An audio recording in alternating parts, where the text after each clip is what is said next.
हामीले छोटो सूचना गर्दाखेरि पनि पत्रकार साथीहरू उपस्थित भइदिनु भएकोमा सबैमा धन्यवाद प्रकट गर्न चाहन्छौँ। विशेषतः आज हामीले यो राखिएको प्रेस भेटघाटमा बङ्गलादेशमा यही मिति 2078 असोज 28 गते नवमी का दिन बङ्गलादेश स्थित हिन्दू धर्मावलम्बीहरूमाथि दुर्गा पूजाको शुभ अवसरमा जुन किसिमको हिंसात्मक हमला भएको छ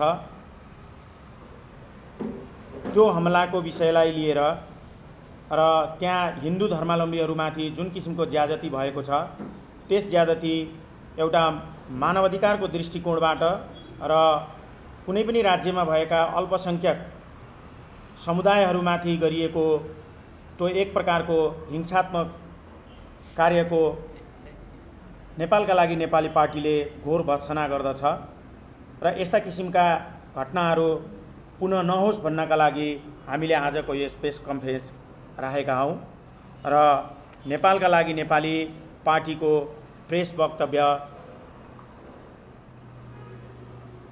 पत्रकार मित्रहरूका सामुमा पढेर र आजको पत्रकार सम्मेलनको विषयलाई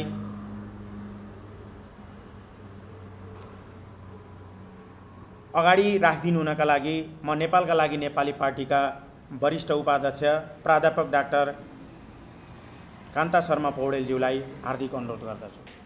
यो हामीले यो घटनाको उसमा एउटा हामीले प्रेस विज्ञप्ति रिलिज गरेका छौँ र अन्तर्राष्ट्रियमा राष्ट्रिय स्तरमा यति घटनाहरू हुन थाले, यस्ता कुराहरू हुन लागे कि हामीहरूले तपाईहरुलाई डेली बोलाएर प्रेस सम्मेलन प्रेस विज्ञप्ति दिनुपर्ने दिन आइरहेको छ। अब यसै सन्दर्भमा प्रेस विज्ञप्ति पहिले पढ्छु, त्यसपछि अरू एक दुईटा कुरा इस्युमा म बोल्छु। नेपालका लागि नेपाली पार्टीले आफ्नो स्थापना कालदेखि नेपाललाई हिन्दू, बौद्ध, किराँत, सिख, जैन आदि धर्मको संरक्षण गर्दै सम्पूर्ण धर्मावलम्बीहरूमा आपसी सद्भाव र सहिष्णुता कायम राख्ने उद्देश्यले नेपाललाई वैदिक सनातन धर्म सापेक्ष हिन्दू राष्ट्र कायम राख्नुपर्छ भन्ने मान्यता र माग राख्दै आएको यहाँहरूलाई पनि थाहै छ।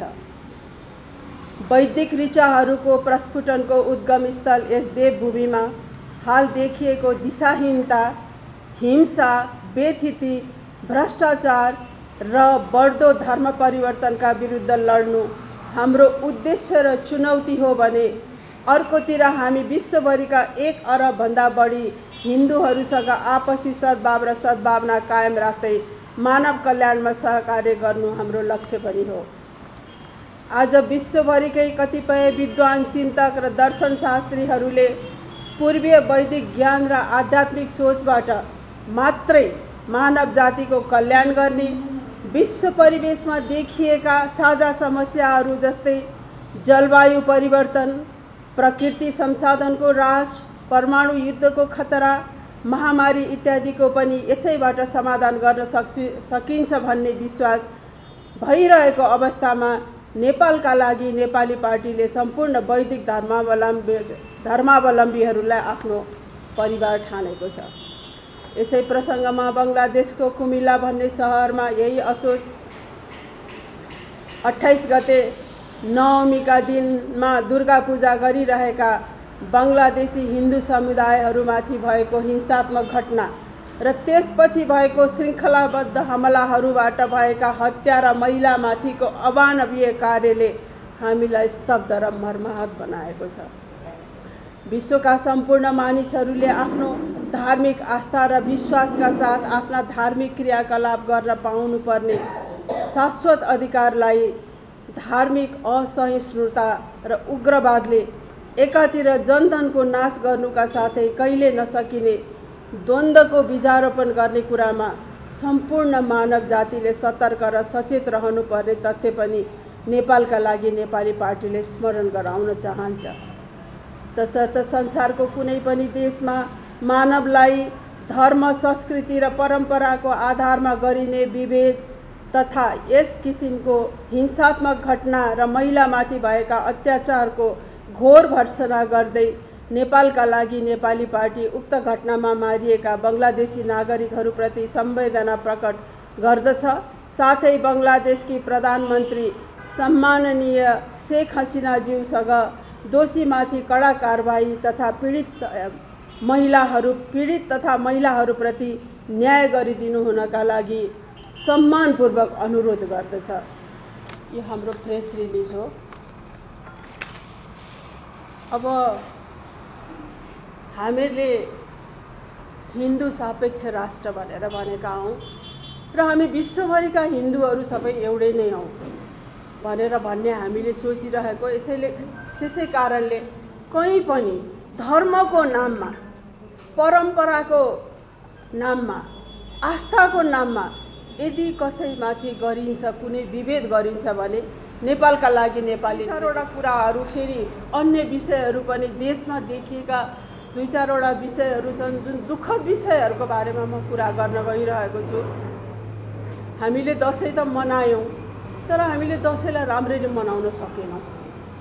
किनभनेदेखि दसैँको यो सबभन्दा पहिले के भयो, हाम्रो यो सडक दुर्घटना। दसैँ सुरु भएपछि सडक दुर्घटनाको एउटा श्रृङ्खला सुरु भयो र घटस्थापनादेखि सडक दुर्घटनाको जुन क्रम सुरु भएको थियो त्यसमा लुम्बिनी, कर्णाली र सुदूरपश्चिम प्रदेशमा 4 दर्जन सडक दुर्घटना भए, जसमा 67 जना नेपाली दाजुभाइ दिदीबहिनीको ज्यान गयो, 124 जना घाइते भएर बस्नुभएको छ। अब यो सडक दुर्घटना अब हाम्रा स्वनामधन्य नेताहरूलाई, जसले चाहिँ हाम्रो देशको प्रशासनको जिम्मा लिएर बस्नु भएको छ, उहाँहरूलाई भन्यो भने अब सडक दुर्घटना हुन्छ नि भनिदिनुहुन्छ उहाँहरू। अब त्यस्तै हो, दसैँका बेलामा सडक दुर्घटना भिड गर्छन् मान्छेहरूले, यसो गर्छन् भनेर अझ उहाँहरूले मान्छे बाटोमा हिँड्ने मान्छेलाई पनि हामीले सडक दुर्घटनाका कारणहरू के हुन् भनेर सोध्यो भनेदेखि के भनेर भन्छ उसले? एउटा त के हो भने सबैभन्दा क्षमताभन्दा धेरै यात्रु लिएर जब गाडी हिँड्छ त्यो चाहिँ दुर्घटनाको लागि त्यो प्रोन हुन्छ, त्यसले दुर्घटना गर्छ भनेर भन्ने, त्यसमा एउटा पोइन्ट थपिन्छ, यसले यो दुर्घटनाग्रस्त हुन सक्छ। त्यसपछि अर्को तीव्र गति, त्यसपछि अर्को एउटा चाडबाडको बेला छ मादक पदार्थ सेवन भनेर भन्या हुन्छ, अनि त्यसपछि अर्को थोत्रा गाडी, बिग्रेका सडक र दयनीय पूर्वाधार, अनि त्यसपछि ओभर एक्जस्टेड ड्राइभर। यो त संसारमा सबैले हामीले पनि देख्दाखेरि भन्ने कुरा यही हो नि। र यो कुरा हटाउनु पर्ने चाहिँ कसले हो? यो सरकारले हो कि होइन? क्षमताभन्दा बढी यात्रु राख्न नपाउने नियम सरकारलाई बनाउने अधिकार छैन? त्यसलाई मोनिटर गर्नु पर्दैन?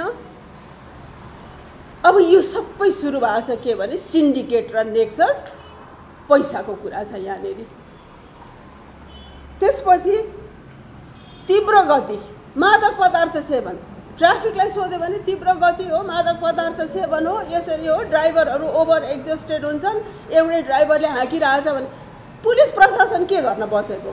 ट्राफिक के गर्न बसेको? हामीले ट्याक्स तिरेको पैसाबाट ट्राफिक राखेको, तिनीहरूको केही काम छैन? तिनीहरूले रोक्नु पर्ने होइन? यो आज चाहिँ यो दसैँको बेलामा जबकि मान्छेहरू आफ्नो घरमा आफ्नो परिवारसँग भेट्न जाने, त्यो दसैँ चाड मनाउने, सँगै बस्ने, त्यो विचार लिएर हिँडेको 67 जना नेपाली दाजुभाइ दिदीबहिनीहरू चाहिँ के भयो? सरकारको निष्क्रियता, प्रशासनको असक्षमताले गर्दाखेरि आज ज्यान गुमाउनु जिम्मेवारी कसले लिने? उनीहरूले भोलि आफ्नो जीविका कसरी गर्ने? अब यो सरकारले चाहिँ केही गर्नै नपर्ने? यो सरकारको रेस्पोन्सिबिलिटी हो कि होइन? कि त ठिकै छ हामीलाई दिनु, हामी बस्छौँ, हामी गाडी चेक गर्छौँ, तर के हुन्छ भने उनीहरूको यो गाडीको सिन्डिकेटमा उनीहरूका गुन्डा राखेर हाँक्न लाउँछन्। त्यहाँ कुनै एउटा पब्लिकले बोल्न सकोस् त? अनि यो सबै भ्रष्टाचारको कारण हो कि होइन? भ्रष्टाचार, असक्षमता र त्यो संवेदनाहीन सरकार हो यो। त्यसको कारणले भएको हो यो सबै। यी सबै रोक्न सकिने कुरा हो। हामी सोचौँ त, कसैको कुनै नेपालीको ज्यान एउटा आफूले केही गरेर जोगाउन सकिन्छ भने जोगाउनु पर्छ कि पर्दैन होला? यो सरकारको दायित्व हो कि होइन? अब त्यस्तै अर्को कुरा, बाढी पहिरो। दसैँ त योपालि के भयो 88 जना नेपालीको ज्यान गयो दसैँको भोलिपल्टदेखिको बाढीले। अब सबभन्दा प्रदेश 1 मा सबभन्दा धेरै 51 जनाको ज्यान गयो। अब यसमा पनि सरकारको जिम्मेवारी चाहिँ म कसरी भन्छु भनेदेखि, मौसम विभागले बाढी आउँदैछ, धेरै वर्षसम्म चाहिँ मौसम विभागको केही पनि मिल्दैन भनेर भन्थे, तर मिलेको छैन। अब अहिले त स्याटेलाइटले गर्दाखेरि मिलेको छ, मौसम विभागले भनेको कुराहरू मिल्छ। सरकारले एउटा अलिकति पनि ध्यान दिनु पर्दैन? उनीहरू दसैँ मनाएर बस्ने मन्त्रीज्यूहरू, नयाँ नियुक्त भएका मन्त्रीज्यूहरू, उनीहरूको रेस्पोन्सिबिलिटी होइन? यस्तो हुँदैछ, के गर्नुपर्छ हामीहरूले, के हुन्छ यसमा, सर्ट टर्म स्ट्राटेजी के हुन्छ भनेर एउटा सरकारले सोच्नु पर्दैन? मेघ गर्जनका साथ वर्षा हुने, चट्याङ पर्ने, बाढी पहिरो आउने भनेर त भनेको थियो मौसम विभागले। हामीले, तपाईँहरूले पनि सुन्नुभएको थियो होला, हामीले पनि सुनेको थियो। केही गर्नु नपर्ने यसमा? त्यसपछि अर्को के भयो, अनि अहिले बुधबार अलिकति निर्णय भएछ। हेर्नुहोस् है, 3 दिनपछि सरकारले दसैँको छुट्टी मनाइसक्यो। 88 जना नेपाली मरेको केही छैन, छुट्टी मनाएर अब उहाँहरू अफिस आउनुभयो। एउटा इमर्जेन्सी काम भन्ने हुन्छ कि हुँदैन? उहाँहरूलाई त्यो कुरा थाहा छ कि छैन? त्यसपछि उहाँहरूले राहत दिने कुरा गर्नुभएको छ, कति पैसा दिने, अझ घर पनि बनाइदिने रे। अब 72 सालको भूकम्पमा घर बनाइदिने भनेका सरकारले अहिलेसम्म बनाइदिएका छैनन् भने यो अहिले घर नयाँ बनाइदिने चाहिँ के हो कुरा? एउटा इमिडिएट राहत त दिनु पर्यो नि। मैले सोचेको थिएँ अब सरकारहरू ल बुधबारै दसैँ मनाएर छुट्टी मनाएर आउनुभयो, उहाँहरूले तुरुन्त चाहिँ केही कुरा गर्नुहुन्छ होला। जस्तो भनौँ भनेदेखि बाढी पहिरो जाने ठाउँहरूमा इम्ब्याङ्कमेन्टहरू अब एउटा पोलिसी बनाउनुहुन्छ होला, त्यहाँनिर इम्ब्याङ्कमेन्ट हुनु पर्यो। त्यसपछि त्यहाँनिर त्यो रिटेन्सन जुन ठाउँ चाहिँ, अब मलाई थाहा छ बजेटले सकिँदैन, तर जुन धेरै भल्नरेबल छ, जुन ठाउँहरूमा चाहिँ त्यो डोजर नाइकेहरूले थिल्थिलाएकाहरू छन्, जहाँ चाहिँ मानव बस्ती धेरै छ र जहाँ पहिरोको धेरै खतरा छ, त्यो ठाउँमा रिटेन्सन वालहरू लगाउने उहाँहरूले कमसेकम एउटा नियम नीति त बनाउनुहुन्छ होला भनेर भन्ने लागेको थियो। त्यो पनि सुन्ने केही पनि छैन। पैसा दिने, पैसा बाँडिदिने भनेर भनिदिएको छ। अब त्यो पैसा कहाँ पुग्छ र पुग्दैन भनेर भनिहालेँ नि मैले। भूकम्पका मान्छेहरूले अहिलेसम्म पैसा पाएका छैनन्। अब यो भर्खर बनेको सरकारले त कसरी गर्ने होला? अब स्थानीय तह र प्रहरी प्रशासनबाट अलिकति काम भयो भनेदेखि प्रहरी प्रशासनले विस्थापितलाई लिएर जाने, त्यहाँनिर के एउटा प्युरिफाइड वाटर दिनुपर्छ भनेर भन्ने छ कि छैन? त्यहाँ औषधिहरू पठाउनुपर्छ भन्ने छ कि छैन? केही नभएको ठाउँमा त अहिले कुन ठाउँमा त्यो झाडापखालाको आउटब्रेक भएको 14 दिन लाग्यो सरकारलाई यो झाडापखाला हो भनेर भन्ने, जबकि माइक्रोस्कोपमा राखेर हेर्ने बित्तिकै त्यो ब्यासिलस चिनिन्छ। अब भोलि अर्को त्यहाँ झाडापखालाको आउटब्रेक हुन्छ कि हुँदैन? के उहाँहरूले पैसा दिने सकियो? उहाँहरूको केही रेस्पोन्सिबिलिटी नै छैन। अब दसैँपछि अब उहाँहरू तिहारको तयारी गर्दै हुनुहुन्छ होला, तिहार धुमधामका साथ मनाउने। के गर्दैछ यो सरकार? अब यस्तो बेलामा मलाई एउटा भन्नै मन लागेको र बोल्ने केही नभएको कुरा चाहिँ सरकारका 100 दिन पनि पुगेछन् हिजो। अब सरकारका 100 दिन कस्ता भयो होला? अब सरकारका 100 दिनमा चाहिँ एउटा कुरा चाहिँ, अब किनभने मैले त पहिले नै पनि भनेको थिएँ, यदि शेरबहादुरजी चाहिँ फेरि प्रधानमन्त्री हुनुभयो भने उहाँले कुनै न कुनै रेकर्ड त बनाउनुहुन्छ भनेर मैले त पहिले नै भनेको थिएँ। अब उहाँले 88औं दिनको दिन, आफू प्रधानमन्त्री भएको 88औं दिनको दिन चाहिँ उहाँले मन्त्रीमण्डललाई पूर्णता दिनुभयो। अब ताली पिटौँ, ताली पिट्नुपर्ने त कुरा भयो हैन। तर उहाँको आफ्नो सचिवालय बनेको छैन। अब कति लाग्ने होला फेरि? प्रधानमन्त्री कार्यालयको त एउटा सचिवालय हुन्छ नि।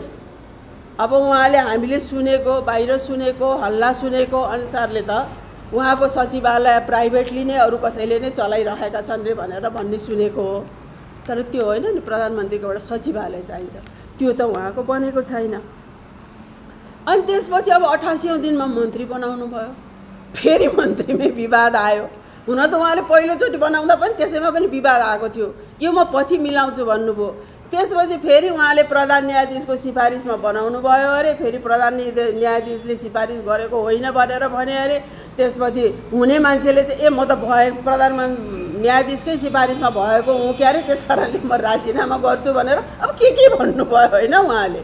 फेरि त्यो 88औं दिनमा बनाएको मन्त्रीमण्डलमा पनि फेरि विवादै आयो। अब त्यसपछि अब प्राकृतिक प्रकोप त मैले ल्याएको हो र प्राकृतिक प्रकोप भन्नुहुन्छ होला, तर ती प्राकृतिक प्रकोपका लागि भोलि हामीले यो ठाउँमा यति रुख लगाउनु पर्ने रहेछ, डिफरेस्ट, उहाँ त जलवायु उसमा जानुभएको छ नि त, क्लाइमेट चेन्जले भएको के हो, त्यो क्लाइमेट चेन्जलाई रोक्नलाई के गर्नुपर्छ, के हुन्छ त्यसका पुरा वैज्ञानिकहरूले त दिइसकेका छन् लाइन अफ एक्सन। यो रोक्ने हो भने यो कुरा गर्नुपर्छ भनेर उहाँहरूको ध्यान त्यतातिर छैन। मलाई अचम्म लाग्छ उहाँहरूको ध्यान केमा छ हैन। एउटा त्यस्तो एउटा इमर्जेन्सी प्लानिङ मात्रै गरिदिनु नि त, किनभने हामी त साउनदेखि नै जब सिन्धुपाल्चोकमा त्यत्रो पहिरो गयो, त्यत्रो दनजनको नोक्सानी भयो हैन, त्यो पछि नै एउटा इमर्जेन्सी प्लानिङ भनेर भन्ने त एउटा सरकारको तर्फबाट आउनुपर्ने नि। केही भयो, कुनै प्राकृतिक प्रकोप भयो भने हामीले चाहिँ यो प्लान गरेको छौँ है भनेर भन्ने चाहिँ एउटा जनतालाई अलिकति आश्वस्त हुनु पनि त, आश्वस्त गराउनु पर्ने पनि त उहाँहरूको कर्तव्य होला नि त। त्यसपछि अब अर्को उहाँले के गर्नुभयो, सरकारले के गर्यो, 100औं दिनमा अध्यादेश ल्यायो। 40%बाट 20%, 20%बाट फेरि 40% ल्यायो, फिर्ता गर्यो। कति रमाइलो छ हेर्नुहोस् त। पिङ खेल्ने भन्छौँ नि हामीहरू दसैँमा, उहाँहरू पिङ खेल्दै हुनुहुन्छ, यता आउने उता जाने, उता आउने उता जाने। सरकार त्यसैको लागि बनेको हो। एकचोटि प्रधान न्यायाधीशज्यूलाई पनि गएर सोध्नु पर्ने थियो, यो सरकार तपाईँले यसैको लागि परमादेश दिनुभएको हो?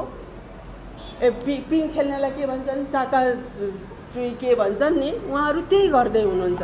र त्यसपछि अब हामीले के भन्नु? हामी त त्यसै पनि यो सरकारको, यो संविधानको विरोध गरेर बसेको। यसबाट चाहिँ नेपाली जनताहरूलाई चाहिँ कुनै पनि हालतमा चाहिँ यसबाट नेपाल न विकासको उसमा जान सक्छ, न विकासको बाटोमा जान सक्छ, न नेपाली जनताहरूको त्यो कफिन यात्रा विदेश गएर गर्ने नेपाली युवाहरूको त्यो सकिन्छ। त्यसकारणले यसमा त यो संविधानदेखि सबै कुरा यसको त जडमै समस्या छ। यसैले गर्दाखेरि हाम्रो देश बिग्रियो भनेर हामीहरू बसिरहेका मान्छे अब हामी त भनेर, तर त्यही परमादेशको प्रधानमन्त्रीलाई समर्थन गर्ने चित्रबहादुर केसीले भन्नुभएछ, मलाई बडो राम्रो लाग्यो। शेरबहादुर, पुष्पकमल र उपेन्द्रले के गर्लान् भन्ने आशा गर्नु र के चाहिँ हुन्थ्यो त यो 100 दिनमा भनेर। जब उहाँ जो सरकारको समर्थनमा बसिरहेछ उहाँले नै त्यसो भने चाहिँ हामी त यसै पनि विरोध गरिरहेका छौँ, हामीले भनेको कुरा त के भएर। त्यसपछि अर्को कुरा, छिमेकी मुलुकसँगको सम्बन्ध हेर्नुहोस् त। हाम्रो जयसिंह धामी, हामीले जयसिंह धामी जब तुइनबाट काटिएर नदीमा खसाइएको थियो, त्यो बेलादेखि हामीले आवाज उठाइरहेको छौँ, सरकारले केही गरेको छैन। अब त्यसपछि उहाँहरूका आसेपासे खासेहरू इन्डिया गएका थिए, उनीहरू के गर्न गएका थिए? अब केही भारतमा केही त्यहाँका उच्च पदस्थहरूले केही काम लगाएका थिए र त्यो काम गर्न गएका थिए कि लुगा पट्याउने, यसो गर्ने उसो गर्ने गर्न गएको थियो कि नभए गएर आएपछि सरकारी पैसामा गएको हो नि, हाम्रो ट्याक्सको पैसामा गएको हो, हामीलाई जवाफ दिनु पर्दैन। के गर्न गएको थिए र के गरेको थिए? अब जयसिंह थामी प्रकरणको बारेमा कुरा भयो भनेपछि के गर्यो त? भारत सरकारले के गर्यो? हामी जनताले त्यति थाहा पाउन नपाउने?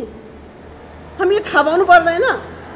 कुन कमिसन बनायो, कुन आयोग बनायो, कुन मान्छेलाई कारबाही गर्यो, के गर्यो त? सम्बन्ध त्यस्तो छ छिमेकीसँगको सम्बन्ध। अनि एउटा कुरालाई डाइभर्ट गर्नलाई अर्को कुरा गरेर यता चीनसँग फेरि हाम्रो सिमाना विवादमा पुनरावलोकन के हुनुपर्छ भनेर भन्यो। अनि त्यो एमसीसी ओछ्यानमा लिएर बसेका छन्। त्यो पास गर्ने चाहिँ एउटा उनीहरूको ठुलो जिम्मेवारी छ। यो देशको जनताप्रति जिम्मेवारी छैन, नागरिकप्रति जिम्मेवारी छैन, मुलुकको विकास गर्ने काम होइन। एमसीसी पास गर्नुपर्छ, किनभने नभए अमेरिका रिसाउँछ।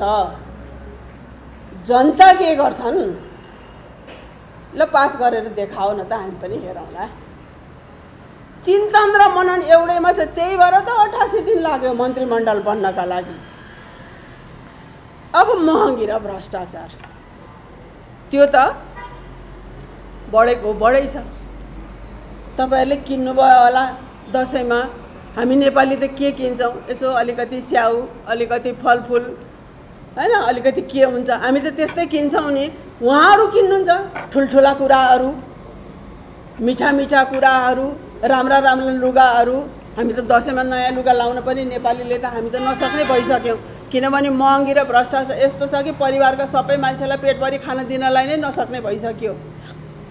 अब यस्तोमा शेरबहादुर देउवाले जब उहाँ प्रतिपक्षको नेता हुनुहुन्थ्यो, त्यो बेलामा त्यति बेलाका तत्कालीन प्रधानमन्त्री केपी ओलीले गरेको भ्रष्टाचारको मसँग एक रेकर्ड छ र यी सबै भ्रष्टाचारीमाथि चाहिँ हामीहरू कारबाही गर्छौं भनेर भन्नुभएको थियो। अहिले के भयो? उहाँले बिर्सिनु भयो कि उहाँले भन्नुभएको कुरा, कि उहाँले उनीहरुलाई अब उनीहरु पहिले अरूसँग मिलेर भ्रष्टाचार गर्दा उनीहरु भ्रष्टाचारी थिए, अब अहिले उहाँ ती व्यापारीहरु उहाँहरुसँग मिल्दाखेरि सदाचारी भएका हुन् कि? त्यो पनि हामीले त थाहा दिए हुन्थ्यो। प्रधानमन्त्री देशको कार्यकारी प्रमुख हो, प्रधानमन्त्रीज्यू हो, उहाँले सरकार बनाउनु भएको छ। अब यी सदाचारी भए भनेर भन्ने पनि हामी त जनता त हामी त जान्न मात्रै चाहन्छौं के भइरहेको छ सरकार भनेर हामी सोध्दै छौं। तर जवाफ हामीले अहिलेसम्म पाएको छैनौं। अब यस्तो परिस्थितिमा तपाईहरु के भन्नुहुन्छ, के सोच्नुहुन्छ कि नेपाली जनतालाई चाहिँ यो नेतृत्वले, यो सरकारले कहाँ पुर्याउँदैछ? संसद उहाँहरूले बिउताउनु भयो, तर संविधानलाई मार्नु भयो। किनभने उहाँहरू अध्यादेशका अध्यादेश ल्याइरहनु भएको छ, सांसदहरूलाई भूमिका विहीन बनाउनु भएको छ। अहिलेसम्म एउटा कुनै कानुन देशका लागि चाहिने नियम कुनै पनि आएका छैनन्। अब यो कति दिनसम्म सहने? त्यसैले नेपालका लागि नेपाली पार्टीले यी सबै कुराहरूप्रति हामी खेद प्रकट गर्दछौं, हामी दुःख प्रकट गर्दछौं, हामी क्षोभ प्रकट गर्दछौं। तर एउटा हामी सँगसँगै हामी हाम्रा नागरिकहरूलाई, यो देशका नागरिकहरूलाई हामी के भन्दछौं भने अब यस्तो बेतिथि धेरै रहँदैन। हामीहरू पनि छौं, हामीहरू आउँछौं, हामीले गर्छौं भनेर भन्ने चाहिँ म यो अहिले दशैं सकिएर अब तिहार सुरु हुने बेला भएको छ। यो भन्दा यही बेलामा चाहिँ यो पवित्र टाइम हो। यो बेलामा हामी फेरि हाम्रा नागरिक दाजुभाइ दिदीबहिनीहरूलाई एकचोटि तिहारको शुभकामना पनि दिन्छौं। अब चाहिँ जसरी हामीले लक्ष्मी पूजाको दिन बत्ती बालेर सारा अन्धकार हटाउँछौं, यो मुलुकबाट पनि अन्धकार हटाउनको लागि तपाईहरुले हामीलाई सहयोग गरिदिनुहोस्। हामी अन्धकार हटाउनलाई हामी आउँदैछौँ। यति भन्दै म आफ्नो कुरा सक्छु। धन्यवाद। हस्, धन्यवाद वरिष्ठ उपाध्यक्षज्यू प्राध्यापक डाक्टर कान्ता शर्मा पौडेलज्यू। यसै सन्दर्भमा नेपालका लागि नेपालीले दक्षाबले सबै कुरालाई त समेट्नु भएको छ। चितवनमा जुन घटना घटेको छ, एकजना गैर दलित युवा, एकजना गैर दलित नागरिकमाथि उच्च जातको भनिने नागरिकहरूबाट कुटपिट गरेर मारियो भन्ने जुन घटनालाई बजारमा ल्याइएको छ, वास्तवमा सत्य तथ्य तो के हो, त्यो घटनालाई नेपाल सरकारले बाहिर ल्याउनुपर्छ भन्ने जोरदार माग हामीले गरिसकेका छौँ। र उक्त घटना एउटा जातीय कुरामा लिएर जाने भन्दा पनि समाजमा भएका ती विकृति र विसङ्गतिबाट भएका घटनाहरू हुन् भन्नेतर्फ लिएर जानुपर्छ र मिलेर बसेको समाजलाई उशृङ्खलतातिर लिएर गएर जातीयतातिर त्यो घटनालाई लिएर जानु हुँदैन भन्ने विषयमा पनि हामीले अगाडि नै जोरदार रूपमा यो कुरालाई उठाएका छौँ। र विशेषतः बङ्गलादेशमा भएको हिन्दू धर्मावलम्बीहरूमाथि भएको जुन आततायी घटनाहरू छ, हिंसात्मक हमलाहरू छ, महिलाहरूमाथि गरिएको बलात्कारपूर्ण जुन जघन्य अपराधजन्य कार्यहरू छ, यस्ता कार्यहरूमाथि विश्व मानवाधिकार मञ्च त्यसै गरी संयुक्त राष्ट्रसङ्घले कडाभन्दा कडा बङ्गलादेशको सरकारलाई दबाब दियोस् र त्यो घटनालाई मा दोषी जो छन् तिनीहरूलाई कडाभन्दा कडा कारबाही गरोस् भन्ने हाम्रो जोरदार अपिल र माग छ। यसै सम्बन्धमा यो बेमौसमी जुन वर्षात भयो र त्यो वर्षातले जति पनि नेपाली नागरिकहरूमा क्षति पुर्याएको छ, त्यो क्षति पूर्ति गरिदिन हुनका लागि र सरकारसँग हामी त्यो जोरदार माग गर्दछौँ। र यसबाट सबैभन्दा बढी पीडित भएका किसान, नेपाली किसानहरू जो छन् र बाली भित्राउन लागेको अवस्थामा जुन धान बालीमा गरिएको क्षति छ, त्यो क्षतिलाई चाहिँ तत्काल क्षतिपूर्तिका लागि सरकारले कुनै पहल कदमी चालोस् र ती जति पनि पीडित किसानहरू छन् ती किसानहरूलाई मालपोतमा छुट दिएर हुन्छ या चाहिँ नै उनीहरूलाई कस्तो प्रकारको राहत दिँदाखेरि उनीहरूको जीवनस्तरमा उन्नति हुन सक्छ भन्ने कुरामा सरकारले विचार पुर्याओस् भन्दै आजको सदन गरिदिनु हुन र आफ्ना कुराहरू राखिदिन हुनका लागि नेपालका लागि नेपाली पार्टीका महामन्त्री जयेन्द्रवीर सिंह बस्नेतज्यूलाई हार्दिक धन्यवाद। अब यो छोटो समयमा मिलाएर आइदिनु भयो, त्यसको लागि चाहिँ नि धेरै धेरै धन्यवाद दिन चाहन्छु पत्रकार हाम्रो मित्रहरूलाई। यो बङ्गलादेशको कुमिल्ला भन्ने सहरमा यो असोज 28 गते जुन निन्दनीय कार्य भयो यो अल्पसङ्ख्यक हिन्दूमाथि, त्यो ज्यादै निन्दनीय छ। त्यसको लागि नेपालका लागि नेपाली पार्टी, म आफ्नो व्यक्तिगत र सम्पूर्ण उसबाट चाहिँ नि त्यो घटनाको घोर भर्त्सना गर्दछौँ र बङ्गलादेश सरकारले चाँडोभन्दा चाँडो त्यो घटनाको चाहिँ नि छानबिन गरेर दोषीमाथि कारबाही गर्नुपर्छ भन्ने नेपालका लागि नेपाली पार्टीको चाहिँ नि हाम्रो चाहिँ नि माग रहेको छ र त्यो सत्य तथ्य पनि बाहिर आओस्। र त्योभन्दा पनि सँगसँगै अहिले देशमा बाढी पहिरो यत्रो गइरहेको छ, सडक दुर्घटनाहरू भइरहेको छ, यो सबैमा अब अहिले म्याडमले भनिसक्नुभयो सरकारको चाहिँ नि के भने उदासीनता बारेमा भनेर। अब म चाहिँ नि के भन्छु भने यो देशमा सरकारै छैन। कहाँ छ सरकार? सरकार भएदेखि सरकारले तुरुन्त चाहिँ नि के भने जनताले के भने न्याय पाउनु पर्थ्यो, जनताले राहत पाउनु पर्थ्यो, जनताले सेवा सुविधा पाउनु पर्थ्यो। हिजो भर्खर क्याबिनेटले एउटा डिसिजन गरेर 2 लाख र 1 लाख रुपियाँ थप, एकजना मरे घर भएकोलाई 2 लाख, अनि फेरि थप अर्को लास भयो भने 1 लाख भनेर अब फेरि अर्को थप्यो भने अर्को 1 लाख दिने भने त्यो पैसा बाँड्नलाई के भने सिंहदरबार बसेर राज्यमा जनताले तिरेको ट्याक्सबाट बाँड्नलाई जसले पनि सक्छन्। शेरबहादुर देउपाले त्यहाँ बसेर त्यो चाहिँ नि सदाशयता देखाउनु पर्दैन र त्यति पैसा हामी व्यक्तिगतै रुपैयाँबाट पनि नेपाली जनताहरूलाई हामी घर घरबाट चाहिँ नि एक एक मुठी उठाएर पनि दिन सक्छौँ। तर चाँडोभन्दा चाँडो तिनीहरूलाई सुरक्षित स्थानमा लैजानु पर्यो, तिनीहरूलाई राहत दिनु पर्यो। सरकारले गर्नुपर्ने कामहरू त्यही नै हो। अब दुर्घटना हुनुको मुख्य पछाडिको कारण भनेको अरू केही नभए पनि सबैभन्दा ठुलो कारण भने भ्रष्टाचारै हो। त्यो भ्रष्टाचारले गर्दा सडकहरू राम्रो बनेको छैन, सडकहरू चाहिँ नि कमसल छन्, त्यसले गर्दा अलिकति पानी पर्ने बित्तिकै सडकहरू भर्किन्छ। अब कुनै ठाउँमा चाहिँ नि सरकारले नियन्त्रणको उपायहरू गरेको छैन, त्यो मेन मुख्य कुरो भने भ्रष्टाचारै हो। अब हाम्रो नेता र नेतृत्वको बारेमा हामीले जतिसुकै कुरा गरे पनि उही 100 मुख भएको शेषनागको पनि वर्णन गर्न सकिँदैन भनेको जस्तै यिनको पनि वर्णन गर्न सकिँदैन।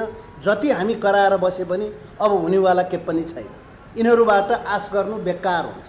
त्यसले गर्दा नेपालको लागि नेपालीले अब चाँडै नै हामी चाहिँ नि के भने एउटा नागरिक आन्दोलनको तयारी गर्दैछौँ। अब त्यसले गर्दा देश अहिले अभिभावकविहीन भएको छ। त्यो अभिभावकलाई पनि लिएर आएर पुनः हामी चाहिँ नि नाराइटीमा राखेर राज्य सञ्चालन गर्नको लागि नेपालका लागि नेपालले सबै दलहरूसँग सबै चाहिँ नि के भने राष्ट्रभक्त नागरिकहरूसँग हामी अनुरोध गर्न चाहन्छौँ। अब ढिला नगर्नुहोस्। ढिला गर्नुभयो भनेदेखि चाहिँ नि देशै रहँदैन। देश बेच्नलाई तयार गरेको छन्, एमसिसी ल्याएर बालोटारमा राखेको छन्। कुनै पनि बेला त्यो अगाडि निस्किन्छ, आउँछ। एकातिर छ भने अर्कोतिर फेरि इसाईकरण त्यत्तिकै भएको छ। बङ्गलादेशमा अहिले यो भएको घटना बङ्गलादेशमा भयो भनेर हामी नसोचौँ। त्यो घटना चाहिँ नि भोलि के भने नेपालभित्रै पनि यहाँ पनि हुनसक्छ। त्यसको लागि हामी सचेत बनाउँ। सचेत बनेर चाँडोभन्दा चाँडो नागरिक अब हुन गइरहेको नागरिक आन्दोलनमा सहभागी हुन म सम्पूर्ण हाम्रो देशवासी राष्ट्रप्रेमी देशवासीहरूलाई हार्दिक अनुरोध गर्दै आजको यो 2 शब्द म यही टुङ्ग्याउने अनुमति चाहन्छु। धन्यवाद।